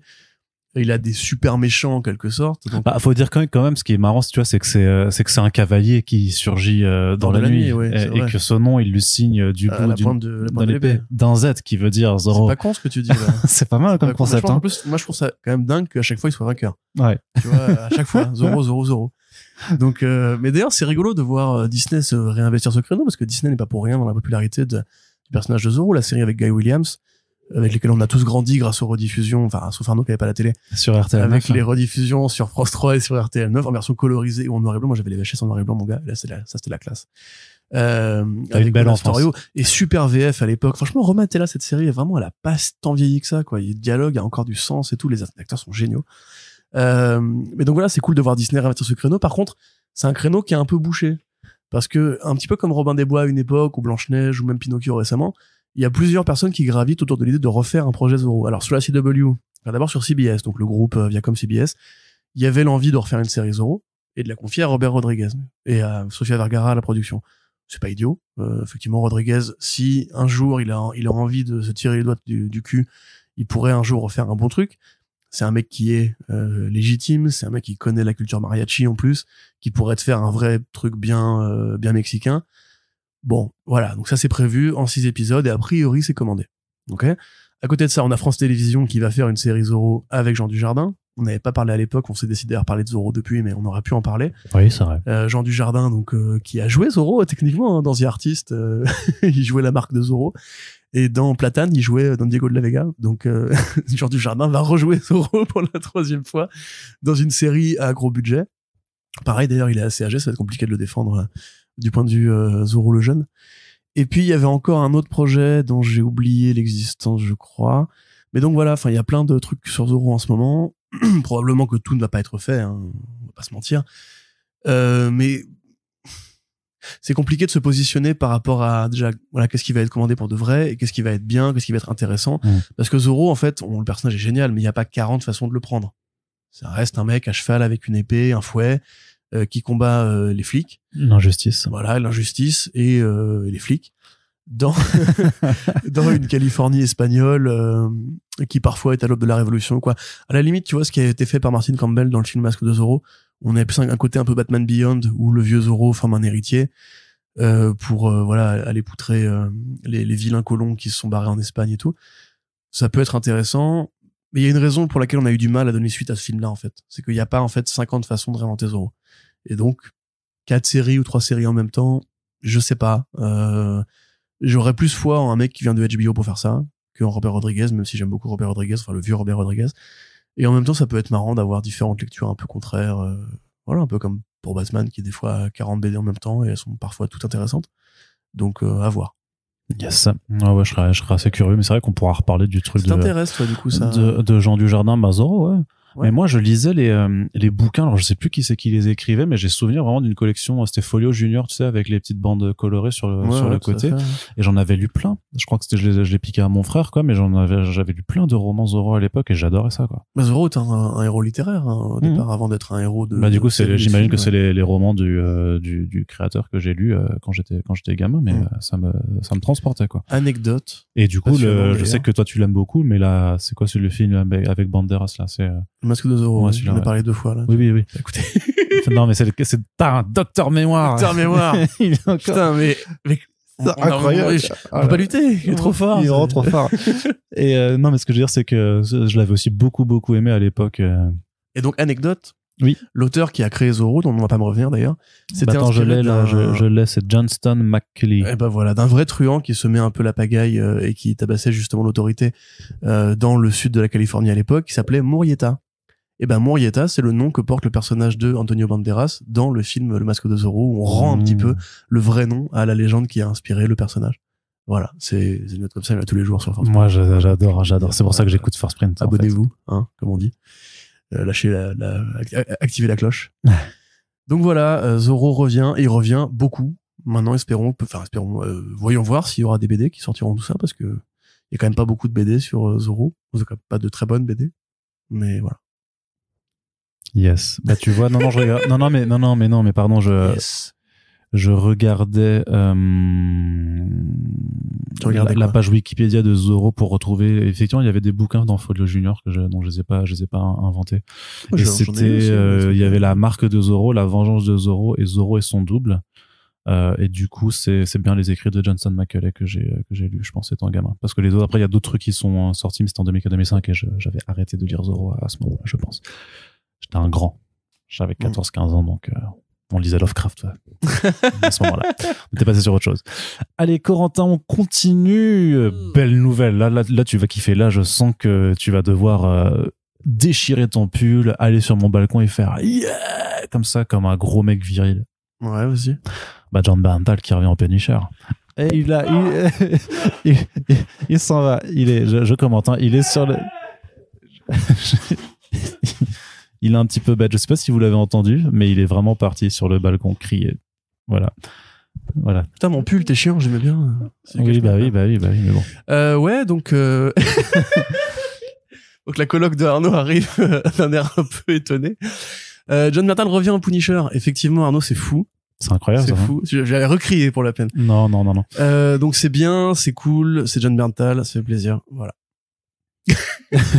Parle un peu. Bah moi j'ai hâte de le voir crier Russo comme ça avec son énorme voix grave dans la série. Par contre Big Bad Punisher. Déconvenu quand même, c'est que Deborah Ann Voll et donc l'actrice qui jouait Karen Page et l'acteur donc qui jouait Foggy Nelson, dont je vais pas me rappeler le nom aussi parce que Docteur Mémoire a encore frappé entre temps. Il me bolosse la gueule. Donc il ne sera pas là effectivement alors. Ils seront pas là, donc en fait c'est-à-dire et on sait que l'actrice qui doit jouer Vanessa Fisk a été recastée, c'est Sandrina Holt. Donc en fait moi je pense qu'il y a déjà eu des annonces de casting qu'on a relayées où en fait on nous a dit que ce serait pour certains rôles où clairement la production a joué les fourbes et en fait Karen et Foggy ont déjà été recastés parce que c'est impossible de faire une série Daredevil sans Karen Page et sans Foggy. C'est Eldon Henson l'acteur. Merci Eldon Henson, merci. Je trouve ça à la fois du coup bien et dommage parce que Sandrine Holt est une bonne actrice, une très bonne actrice d'ailleurs au demeurant, qui a aussi fait des séries HBO, qui a même fait un petit passage dans Mr. Robot, qui n'est pas une série HBO. Oui. Et je suis évidemment ravi de revoir John Bernthal en Punisher pour des raisons très évidentes. Pour moi, c'est le meilleur interprète du personnage, alors qu'on a quand même eu plusieurs versions, Stevenson, Ivan Drago, lui, voilà, le grand. Dolph Lundgren, c'est ça. Yes. La série Punisher, quoique je ne l'ai pas forcément apprécié, lui était vraiment carré dedans, et l'arc où il y a Daredevil et le Punisher dans la saison 2, très bien, ouais. c'est vraiment pour moi la meilleure adaptation du personnage, et qui a vraiment un des trucs qui a vraiment bien compris le couple Matt Murdock et Frank Castle, au point de restituer vraiment à la fois une scène de Garth Ennis et des dialogues à la Bendis qui sont juste brillants, quoi, simplement. Donc c'est super bien de le revoir. On peut probablement imaginer qu'on le reverra dans d'autres fictions Marvel Studios, parce que c'est un acteur qui a vraiment percé depuis son rôle de Castle. Maintenant, effectivement, pour moi, ça pose question, parce que cette espèce d'envie d'être la suite, mais uniquement de ce qui nous intéresse, et de recaster si on n'a pas envie de se faire chier en disant c'est un reboot, au pire on peut dire multivers, bidule, machin. Bah ouais, mais non, parce que ça peut pas marcher à deux vitesses, en fait. C'est que si tu reprends Bernthal en Punisher, tu reprends aussi Deborah Ann Woll et Eldon Henson, qui était quand même parmi l'âme de la série. Il y avait une vraie dynamique entre les trois, une vraie complicité. Même sur la saison 3, qui est la moins bonne des trois, ils arrivaient encore à trouver comment réagir au jeu de l'autre, comment se parler. C'est quand même inassouvi, la relation entre Karen et Matt Murdock. Moi, limite, ça m'aurait fait plus plaisir, en fait, qu'on dise, en hors-champ, entre guillemets, que un peu las de devoir jouer ce double jeu Bah avec oui, Matt. bah après, on sait pas. La ville, ça se trouve, ils seront pas recastés. Moi, je pense que c'est pas... Foggy, quand même, c'est compliqué de faire ça. Foggy, c'est plus compliqué. Parce que Karen, à la limite, parce que, en plus, la série, ça s'appelle Daredevil Born Again. Bon, évidemment, on sait très bien ce que ça veut dire du côté de Marvel Studios, le Civil War par rapport à ce qu'est le comics, c'est le jour et la nuit, mais dans Born Again, il y a quand même un élément important du point de vue de Karen Page, un élément que tu peux difficilement tronquer. Tu peux mettre un autre personnage féminin à la place, parce que Matt Murdock a eu plein de conquêtes. Mais par contre, sans Foggy, c'est vraiment compliqué d'imaginer la vie civile de Matt Murdock. Alors, soit on gomme tout, soit on recast. Moi, j'aurais préféré qu'on gomme tout, en fait, pour pas justement avoir à me dire, c'est dommage que Deborah Ann Woll, une super actrice au demeurant, et Elden Henson, qui était un super Foggy, dialogue mitraillette, un vrai charisme en plus. Ouais, non, c'est très bien. Parce que du coup, on aura un effet 12 amer qui va, je pense, accentuer les comparaisons désavantageuses si la série est pas bien. Enfin, c'est ça, ouais. Moins bien que la version Netflix. Tout à fait. Après, voilà, bon, sinon, le réalisateur du pilote, par exemple, Michael Cuesta, qui a fait le pilote de Homeland et de Dexter. 2 bonnes séries sur leur première saison, au pluriel, leur première saison. Les 2 pour Dexter et les 3 pour Homeland. Ça peut être... pourquoi pas? Enfin, je sais pas, en fait. Moi, je reste très prudent, parce que c'est mon héros préféré chez Marvel, que ça reste des acteurs et actrices exceptionnels dans l'ensemble du casting, qu'en plus, on voit déjà qui va être qui. Je veux dire, c'est quand même Michael Gandolfini qui ne jouerait pas The Rose, le fils du Kingpin, ça me paraîtrait quand même assez un coup manqué en l'occurrence. D'ailleurs, Berntal avait joué avec lui dans The Many Saints of Newark, la préquelle des Sopranos, où il jouait le père de Tony Soprano et lui jouait Tony Soprano. Donc il y a quand même une dimension un peu méta qui est sympa. Faut voir. Faut vraiment, je veux pas m'emballer, je veux pas être confiant, parce que pour moi la saison 1 et 2 de Daredevil, même si chaque fin de saison était moins bien que le début, on est quand même dans le très haut de ce que Marvel a produit, point. En fait, en général. C'était le frisson, hein, Daredevil saison 1, quand ça a démarré. L'épisode, tu sais, où il est enfermé dans la maison en ruine et il y a le sniper qui les cible et il a Kingpin au téléphone. Et tu sais, ils se mettent un coup de pression et tout. Il lui dit non, tu vas rien faire du tout, t'es une brêle et tout. Moi, j'ai encore les frissons, tu vois. Même le pilote, quand il est au confessionnal avec son curé, là, il se met les lunettes en mode, what I'm about to do. Putain, Charlie Cox. Ouais, Charlie Cox. Bon gars. Donc, bon gars. Voilà. Ah bah il est rigolo aujourd'hui, il est de bonne humeur. Qu'est-ce que t'en penses, toi? Moi je suis chaud. John Bernthal, autant le Punisher, j'ai toujours trouvé que c'était une série qui allait qu'à la moitié de son potentiel, notamment sur le traitement de la violence et du caractère du personnage, parce qu'ils arrivaient quand même à en faire un anti-héros, plutôt que, pour moi c'est juste un comment dire, c'est un tueur. Ouais, voilà, tout simplement. Il faut assumer que c'est un tueur. C'est ça, c'est pour moi, ils assumaient vraiment pas le côté vraiment que c'est pas quelqu'un qu'on doit idolâtrer. Mais après, le charisme il y avait quand même certains finishes qui étaient vraiment bien vénères, avec Rousseau, justement, quand il lui éclatait la gueule sur le verre comme ça, qui traînait. Je trouvais que c'était bien vénère, donc ça me plaisait beaucoup. C'est de la violence, donc forcément, ça me plaît. Non, par contre, John Bernthal, de la violence. John Bernthal, révélation depuis de nombreuses années, notamment, oui, effectivement, qui est né pour jouer Frank Castle. Je pense que ça a été le déclic pour tout le monde quand ils l'ont vu. Autant j'aimais pas cette tête dans The Walking Dead, parce que avec son personnage nul là, mais vraiment dans The Punisher, il était incroyable. Donc vraiment, c'est ça, c'est give me more des John Bernthal qui hurlent les noms de ses adversaires dans la rue, ensanglantés. Franchement, c'est ça qu'on veut, mais pareil aussi, c'est Marvel Studios, c'est Disney+, donc quelle sera la tonalité? Comment reprendre le Punisher? Comment Marvel veut reprendre le personnage du Punisher aussi dans ses adaptations? Franchement, s'ils le mettent comme justement Brubaker avait bien compris, comme simplement un mec qui traverse la vie de Matt et qui limite est un gars qui a plus d'expérience, parce que lui il assume d'être un enfoiré, alors que Matt il tabasse des gens mais il se dit que c'est pour le bien commun.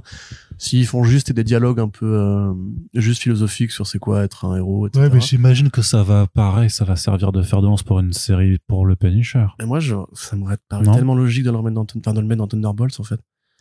Je comprends pas. Mais leurs Thunderbolts qui vont mais oui, aussi, c'est quasiment tous des good guys ou des anti-héros, pareil. Enfin, bref, parce que Punisher, je veux dire, c'est quand même justement un mec qui pose vraiment la question de qu'est-ce que t'es prêt à lire, entre guillemets, du point de vue moral. Donc, et puis quelque part sur la dernière série de Jason Aaron, il est quand même super. Enfin, tu comprends bien qu'il est quand même très très vénère. Donc je sais. Les séries de Garcenis, il y a pas d'ambiguïté. Hein, c'est un tueur. Mais je suis pas convaincu que Marvel Studios aille sur ce terrain-là. Non, je pense pas non plus. Vraiment pas. Par rapport à l'image de Disney et tout ça, donc voilà, c'est pour ça que je suis circonspect. On termine la partie série télé avec une autre bonne nouvelle. Alors, ne crie pas sur le balcon non plus, même si tu en as envie. Prime Video qui récupère la diffusion et visiblement une partie de la production de la série animée Batman Caped Crusader. Donc, le projet de Batman en série animée avec Bruce Timm et Ed Brubaker au générique notamment. Et 2 saisons qui sont commandées immédiatement alors que HBO Max, ces gros fils de lâche, en fait, avaient passé la main pour faire des économies. Et en vrai, ça a mis un petit moment parce que c'était à l'été dernier qu'ils avaient passé la main. Déjà, ouais. Le temps passe vite. On avait on savait que Abrams et Matt Reeves trimballaient un peu le projet de studio en studio pour essayer de le vendre. Alors, directement, des gens s'étaient déclarés intéressés. Et apparemment, il y a même vraiment eu des enchères. Pour savoir qui allait pouvoir récupérer le projet. Oui, bonjour. L'animation, ça coûte cher. Oui, d'accord, certes, mais je viens comme ça, t'es un investisseur lambda et il y a quelqu'un, il se pointe chez toi, il fait oui, bonjour, alors série animée Batman, Bruce Timm et Ed Brubaker, vous voulez faut vraiment être débile pour dire comme Monsieur Mackay. Je sais pas, parce que c'est les Américains comme ça dans le milieu, quoi. Oui, ce que tu veux, laisse-moi la série Batman, tu vois. C'est avec Bruce Timm, oui. Donc évidemment on savait qu'il y aurait des repreneurs potentiels. Hulu était intéressé quand même, c'est fou, le groupe Disney. Oui, c'est vrai, en même temps, bien sûr. Apple était intéressé, Netflix aussi, mais bon, Netflix apparemment David Zaslav n'est pas content de leur méthode de paiement parce qu'ils payent en décalé. Ouais. Donc c'est peut-être et puis Netflix et l'animation ces derniers temps, il y a aussi plein de trucs qui sont passés à la trappe. Ouais, moi ça me va que ça aille sur Prime, dans le sens où Prime avait déjà sauvé Peacemaker et DMZ à l'international. Mais c'est ça, en fait, je pense qu'il y a de toute façon, il y a un accord plus global, oui, très évidemment. Mais on avait écrit un article là-dessus où vous avez signé un accord pour l'animation. Ouais. Et on imaginait que ça concernerait Caped Crusader. Même si lui est plus indépendant dans le sens où c'est vraiment une prod de Matt Reeves et de Abrams qui sont déjà des gens, enfin, c'est pas n'importe qui, c'est les mecs qui ont des overall deals avec pas mal de studios. Et Abrams lui-même, justement, était pas vraiment en odeur de sainteté dans la nouvelle structure Warner Bros. Dans le sens où, il avait signé pour The Nevers, non pas The Nevers, Demi-Monde. Oui. Demi-Monde qui s'est pas fait. Il avait signé pour les séries Justice League Dark qui ne sont pas faites. Oui. Et en définitive, il a quand même réussi à toper le Caped Crusader. Donc effectivement, c'est la reprise du principe de Batman TAS sans les contraintes de censure qui avaient été posées à l'époque, qui avaient permis de très belles choses, de faire de l'horreur plus imagée, on va dire, ou plus suggérée. Et en définitive, là, Bruce Timm pourra se faire plaisir. Avec une série probablement rated R et voilà, qui Batman qui fait des petites leleux sur les toits de Gotham City. Oui, ça par contre, connaissant Bruce Timm, il est pas possible que ça veuille aussi dire ce genre de choses. Mais donc c'est effectivement Baker en showrunner et aussi Greg Rucka à l'écriture de quelques épisodes. Oui, c'est vrai. En fait, il y a tous les gens qu'on aime bien qui ont travaillé sur ce projet. Super nouvelle. Je vais pas déchirer mon plus encore une fois parce que j'en ai pas non plus d'autres sur moi. Mais ouais, ça fait grave plaisir et finalement, c'est peut-être pas si mal. Tu vois parce que HBO Max, on sait pas quand ça va arriver. Ça arrivera pas en France. Ça va pas arriver. S'il avait fallu dire aux gens, ne le piratez pas parce que alors que tout le monde l'aurait piraté, c'est un peu dommage. Là, en définitive, ça répand la marque Warner sur différents canaux. Netflix aura Sandman, Prime aura tout le reste. Pourquoi pas? Moi, enfin, je veux dire Prime, ça me dérange pas si tu veux de mater Last of Us chaque semaine sur Prime en fait. Moi, je préférais m'abonner à HBO si je pouvais. Je ne peux pas. Donc, partant de là, voilà. Ouais, non, très bonne nouvelle. Et puis, il faudrait juste qu'ils remettent les machines en route parce que ça leur a mis quand même un petit délai dans la gueule. Ouais, mais Prime qui devient quand même leader, en fait, sur le côté adaptation de super-héros parce qu'avec The Boys et Invincible. Leader, point. Enfin, je veux dire, au niveau offre, s'ils ont le pass Warner, il n'y a pas grand chose qui va avoir un catalogue pareil. Ouais, moi, je parle des jeux de qualité, pas de quantité. Ouais. Mais je trouve que sur toutes les séries de comics qu'on suit, en fait, en récupérant aussi la diffusion de Peacemaker, sur Prime, maintenant, voilà, t'as Peacemaker, The Boys et Invincible qui sont quand même dans le haut du panier, clairement, sur les productions des dernières années. Ils vont avoir la nouvelle série animée Batman chapeautée par Bruce Timm. Excusez-nous. Je sais pas, enfin, c'est super cool. Enfin, je sais pas. Carrément. C'est assez impressionnant de les voir s'imposer. C'est pas Netflix qui va. Pardon. Netflix, ils ont quoi? Ils ont The Sandman qui était quand même pas trop mal. Umbrella Academy, c'était bien au début et c'était nul et c'est devenu un peu nul. Sweet Tooth, ça n'existe pas. C'est dans une autre réalité en fait que ça existe cette série. Daybreak. Daybreak, mais Daybreak, c'est Warrior même... Nun. Hein? Warrior Nun. Warrior Nun a ses fans. Il faut les respecter. Oui, mais j'ai pas dit que c'était. J'ai dit le nom Warrior Nun, il y avait pas de. Bah, en plus, c'est pas... Ça m'agace moins que Moon Knight. The Last Days of American Crime. Ça, c'était pas mal. Moi, j'aime bien. Mais... Non, c'était quoi l'autre? Non, c'est une autre adaptation. C'est le truc avec le tueur, là, qui est aussi adapté mais qui est adapté d'un truc de Jimmy. The Old Guard. The Old Guard, c'était nul. Ouais, non, mais c'est bon, Netflix. Ça va. C'est vrai que Netflix, c'est pas ouf quand même, sur les adaptations de comics. Mais ils ont sauvé Nimona, je crois. C'est eux qui ont sauvé Nimona. Et ça a l'air super. Ouais. Donc bon. Ouais. Allez, Corentin, on passe du côté du cinéma.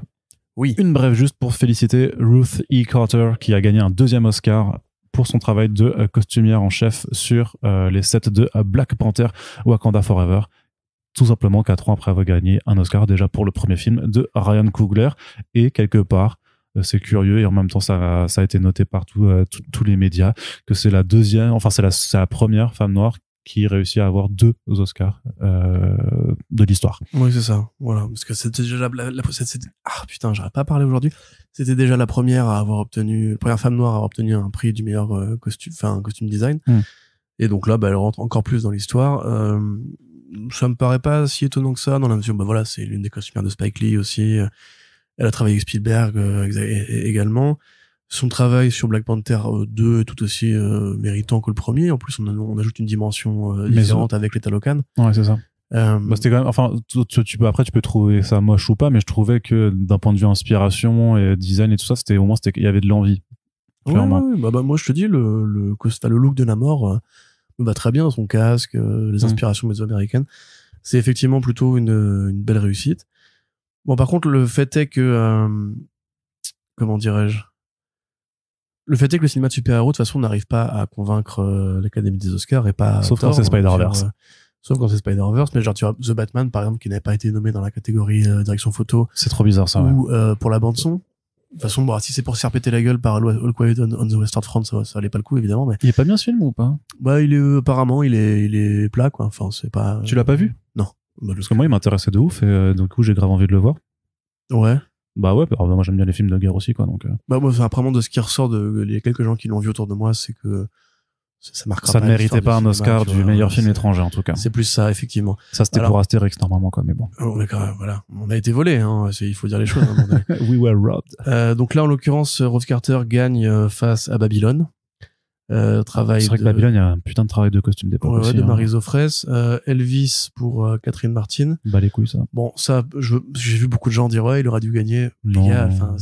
C'est littéralement juste les reprises des costumes qu'il a vraiment portés dans la vie. Alors, ok, on choisit le tissu, la photo qui éclaire bien le costume, etc. Mais le travail était déjà fait. C'est pas comme créer un monde entier avec une situation sous-marine, tu vois. Everything Everywhere All at Once, pareil, je pense pas que les costumes. Il y a vraiment que la fille qui a des costumes un peu élaborés. Oui. Et Miss Harris Goes to Paris, qui est un film sur la mode, donc sur les grands couturiers. Donc voilà, une victoire qui me paraît légitime. Je serais plus énervé pour Angela Bassett c'est ouf, face à Jamie Lee Curtis. Après, je suis content pour vraiment pas marqué l'histoire non plus pour ce rôle-là. Oui, mais c'est ce que tu as déjà dit avec d'autres sur les réseaux, c'est que c'est sûrement un Oscar à rebours pour récompenser le reste de sa carrière aussi. Ouais, mais c'était pas le film pour faire ça, en fait. Je suis d'accord. Après, moi, j'arrive pas à ne pas être content quand même pour elle, parce que j'adore Jamie Lee Curtis pour Halloween particulièrement, tu vois. Mais oui, Bassett méritait largement d'avoir quand même, parce que cette performance-là, si elle a eu un Golden Globe, ça aurait été bien d'avoir l'Oscar aussi, ouais. Et sinon, si vous avez eu l'article sur comicsblog.fr, vous le saviez, c'était prévu, nous l'avions écrit. Les meilleurs maquillages et costumes a été à The Whale. Oh là là, surprise. Et les meilleurs VFX ont été à Avatar, The Way of Water, sans la moindre once, la moindre goutte de surprise, puisque c'est les 2 films qui les méritaient. Donc si on arrache au cinéma de super-héros les rares statuettes qu'il arrive encore à toper, va vraiment falloir se tirer les doigts du fondement. Même si je suis quand même un peu agacé pour The Batman a quand même fait des vrais efforts pour un film de super-héros et que Giacchino n'ait même pas été sélectionné pour la bande son, c'est un peu du foutage de gueule. Ouais, j'avoue. Non, mais c'est vrai. Mais après, ce qui est vrai, c'est que sur le plan autant pour la photo, je pense que c'est Greg Fraser qui a fait la photo de The Batman. il mérite de ouf quand même, parce que je trouvais que c'était quand même un film qui était, on peut lui trouver tous ses défauts en termes de rythme et tout il ça. est très beau, comme. Mais ouais, l'esthétique, bordel. C'est quand même quelque chose d'assez incroyable dans ce film. Et par contre, c'est vrai que sur le point de vue des effets spéciaux, par contre, c'était une année qui était assez décevante, hein, de toute façon, d'un point de vue visuel. Il n'y a pas eu de grande réussite. Doctor Strange, c'était sympa, mais c'était pas non plus ébouriffant. L'œil au milieu du front. Oui, non, puis voilà. Après, on a eu en plus des énormes catastrophes avec Thor, Love and Thunder. Là, ça se poursuit avec Ant-Man, Quantumania. Donc voilà, Marvel Studios ne mérite pas d'être récompensé pour ses effets visuels de toute façon, quoi. Enfin, en plus, ils méritent d'autant moins une récompense qui en plus, ils poussent à bout leurs équipes, justement, d'artistes visuels, et justement, ils sont eux-mêmes responsables de l'état de finition de leur production. Bref, Corentin, justement, sur le visuel, on se régale avec la dernière actualité de ce podcast, qui est le premier trailer pour le film d'animation Tortue Ninja Mutant Mayhem, ou Ninja Turtles Teenage Years en Qu'est-ce que c'est que ce titre? Paramount France, si vous avez Very Bad Turtles. Ouais, c'est ça. C'est trop bizarre je sais pas, c'est con. Mais bref, ça a l'air trop bien. Clairement, ouais. Spider-Verse est passé par là avec une inspiration graphique. Tu trouves pas que ça ressemble à Spider-Verse quand même? Ça ressemble, mais en fait, moi j'ai vu le trailer, je me suis dit putain, on dirait un peu du Spider-Verse, tu vois. Ouais. Après, moi je dirais quand même que ça ressemble un peu à Spider-Verse. Ouais, mais t'avais ce plan là qui faisait un peu plus Spider-Verse quand même, tu vois. Ouais, c'est pas faux. Bref. C'est lourd. Donc super petit trailer, super annonce de casting aussi, quoi. Oui, c'est un gros casting. Jackie qui revient. Jackie Chan, donc, qui jouera Maître Splinter en VO. Oui, Jackie Chan revient pour jouer Maître Splinter. Les quatre ados, les quatre Tortues Ninja sont doublés par des ados pour de vrai. C'est la première fois, ce que j'allais dire, la première fois que ça fait vraiment teenage pour un film TMNT, ou même dans le dessin animé des années 90, 80-90, ça avait quand même des voix un peu plus de darons, tu vois. Et puis elles étaient quand même morphologiquement normales, alors que là vraiment elles ont des gueules d'ados, des voix d'ados, des comportements d'ados. Et ce qui est marrant de la part de Goldberg et de Rogen, qui ont quand même produit Superbad, qui ont écrit Superbad, Supergrave, l'un des meilleurs teen movies de tous les temps, et qu'on produit depuis, alors je crois, soit le film de Benny Feldstein, qui s'appelle Oreo, je sais plus. Mais il y avait Mes Pires Voisins, là, Les Pires Voisins, c'était pas... Non, mais c'est pas après, ça, ils ont sûrement eu des billes dedans, mais parce qu'ils jouent dedans, mais... non, je pensais, tu sais, au film, qui est le remake, on va dire, de Supergrave, avec la petite sœur de John Hale, sur Netflix, comment s'appelle-t-il? Je sais plus, bref. Ah, yes. Docteur Mémoire est encore passé. Et Rogen qui a fait pareil, un autre film comme ça avec des jeunes garçons. Donc c'est un sujet qu'il connaît bien. Ah oui, avec quand j'ai dit jeunes garçons. Oui, un film. Oui, mais je vois, c'est pas Naughty Boys ou un truc comme ça. Un truc comme ça, ouais, c'est Naughty Boys. Non, ça doit pas être ça, parce que ça c'est... C'est ton BitTorrent, ça. Ça c'est... Bref.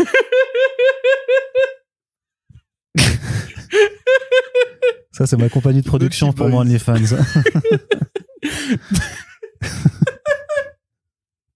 Je vais pas y arriver.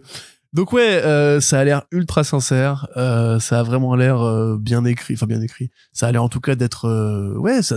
Il y a Ice Cube, je sais plus qui là pour faire et Post Malone aussi qui sont casting pour faire Bebop et Rocksteady, je crois. C'est pas Rogen qui fait Non, mais enfin t'as Ice Cube et Post Malone qui sont aussi dedans, quoi. Oui, pardon, okay. C'est Rogen qui justement qui joue. C'est le Black Facochère après Le Roi Lion. Oui.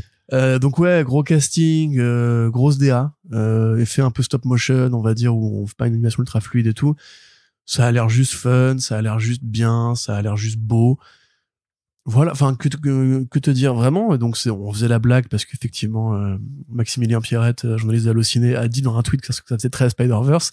Et toi, moi j'ai lu le début du tweet et je lui ai dit je trouve que ça fait vachement Spider-Verse. Et donc Arnaud et Max du coup se sont foutus de ma gueule pendant 15 tweets après à dire ça fait très Spider-Verse. Oui. Mais c'est pas une blague en vrai. Enfin Spider-Verse on l'avait déjà vu sur le dessin animé sur Moon Girl. Et la série Miss Marvel a vraiment eu un impact, en fait, a vraiment eu une filiation, un héritage dans ce qu'on peut faire en animation, comme avec des jeunes héros en général. Mais d'autant plus que le réalisateur, c'est Jeffrey Rowe, qui a fait un film d'animation qui s'appelle The Mitchells vs. The Machine, qui est sur Netflix, qui est incroyable, qui est vraiment, qui est complètement emprunt aussi de l'idée de Spider-Verse et qui apporte ses propres marques et qui en plus est chapeauté par Lord et Miller, donc en termes d'humour absurde et tout ça, c'est une dinguerie. C'est pas prod Sony, ça aussi? Si, c'est Sony, il me semble. Non, mais ils sont trop forts, sur l'animation. Mais du coup, ça fait grave plaisir. Comme on le dit à chaque fois, plus d'animation en super-héros ou en comics en général, s'il vous plaît. parce qu'a priori ce sera voilà, c'est là que je trouve le talent. Moi, je me dire que Crypto les Super Animaux, c'était une des meilleures prods de l'année dernière. C'était bien. Mais c'était moins bien que ça, tu vois, au niveau graphique. Oui, non, mais c'était pas Lego recherché. C'était pas Lego Batman ou Spider-Verse, mais c'était quand même vachement fun. Voilà. Donc ça fait vraiment super plaisir. J'ai très hâte de voir le film. Et effectivement, enfin, elles sont juste trop mignonnes les tortues, tu vois, avec leur petite voix et tout. On a rarement la dynamique justement où on se dit que c'est des gamins de 14 ans en fait. Tu vois, même dans les comics, hein, généralement elles font tout de suite très guerrières et tout. Donc grand hâte, grand plaisir. Et que dire de plus, la vie est belle, Arnaud. Ouais, tout à fait. Et donc ça sortira le 9 août au cinéma. Ça permettra en plus avec iComics. Après Spider-Verse 2, du coup. Ouais, ça permettra d'accompagner avec les nouvelles intégrales de la série chez iComics et la nouvelle série aussi avec Sophie Campbell à l'écriture. Et franchement, moi j'ai envie de dire pourquoi pas une nouvelle Tortumania pour l'été par chez nous, ce serait vraiment stylé quoi. J'espère parce que je pense que c'est un film qui peut réveiller un petit peu les gens et j'espère que plein de gens se mettront à lire des comics également en suivant. Oui. Tu sais que j'ai gratté du coup une news une brève sur Spider-Verse hier. Oui. Et ça m'a quand même rappelé douloureusement que le film n'avait même pas fait 400 millions. Donc, oui. Si vous avez une carte UGC, allez le voir une fois, puis dès que vous passez devant un cinéma, repassez la carte, parce que l'animation comme ça a besoin d'être défendue. On oublie de dire que oui, il a eu un Oscar, oui, il a eu un impact public certain, mais ces films-là, il faut qu'ils fassent de l'argent à un moment donné. J'avais pas de raison que les Toy Story 4 fassent 1 milliard et que Spider-Verse fasse 375 millions. C'est clair. Donc n'oubliez pas de défendre ces films-là si vous les aimez, parce que sinon on n'aura que des Ant-Man and the Wasp Quantumania en tant que fan de comics, et ce serait un peu triste. C'est ça. Et c'est là-dessus qu'on va terminer ce podcast. Donc, on vous l'a dit un petit peu plus court qu'à l'habitude, mais vous le savez, c'est pas la taille qui compte, c'est la qualité de l'expérience. Et donc, on espère que ça vous plaît. Si c'est le cas, n'hésitez pas à le dire. Faites-nous vos retours dans l'espace commentaire de notre site. Partagez les émissions sur nos réseaux sociaux. Et puis, on vous rappelle qu'on a une page Tipeee sur laquelle vous pouvez apporter votre soutien financier dès que vous le voulez ou pouvez. Et on remercie toutes les personnes qui font le voyage et qui nous soutiennent de cette façon depuis maintenant le début de nos aventures. Merci de nous avoir écoutés et à très bientôt pour le prochain podcast. Salut! Salut!